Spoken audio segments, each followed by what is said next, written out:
பார்த்தீங்கன்னா இவ்வளோ சந்தைக்கெல்லாம் போயிட்டு வந்தாச்சு. நல்ல மழை, கோயம்புத்தூரில் இருக்கேன், நல்ல மழை. ஸோ பிரியாணி உண்டாக்கலான்ட்டு எல்லாம் ப்ரிப்பேர் பண்ணி வச்சுட்டேன். பாஸ்மதி ரைஸ்லாம் பண்ணுறேன். தண்ணி அரிசி தண்ணியில் போட்டு வச்சாச்சு.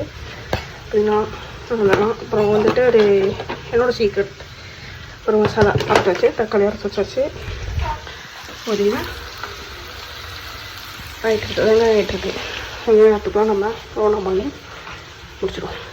இதில் வந்து பட்டை, கிராம்பு, ஆயில் இதெல்லாம் ஊற்றிட்டு 3 மிளகா லைட்டாக கீரி மட்டும் போட்டேன். அப்புறம் 3 வெங்காயம், 1 கிலோ செய்வேன். அப்போது அதுக்கு தகுந்த மாதிரி போட்டுக்கோங்க.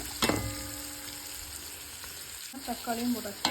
தக்காளி நல்லா எண்ணெய் பிரிஞ்சு வர வரைக்கும் அந்த பச்சை ஸ்மெல் போகிற வரைக்கும் நல்லா வாட்டிடலாம்.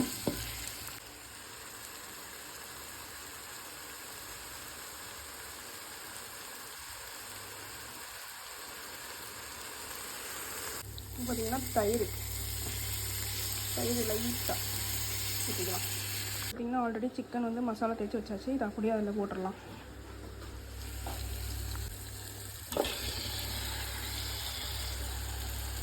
இப்போ வந்து மூடி வச்சுட்டு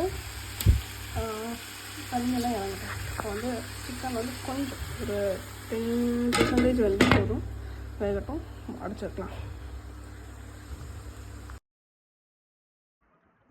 அரிசி போட்டுக்கலாம். இப்போது நம்ம அரிசி போட்டதுக்கப்புறம் நல்லா தண்ணி ஊற்றி அதை அளவாகட்டும். அரிசி மேலே வரணும். அதுக்கப்புறமா நம்ம தம் போடணும்.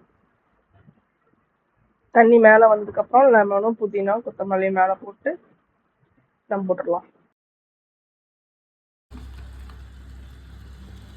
இப்போ பார்த்தீங்கன்னா நான் ஃபாயில் பேப்பர் வச்சு தான் தம் போடுறேன்.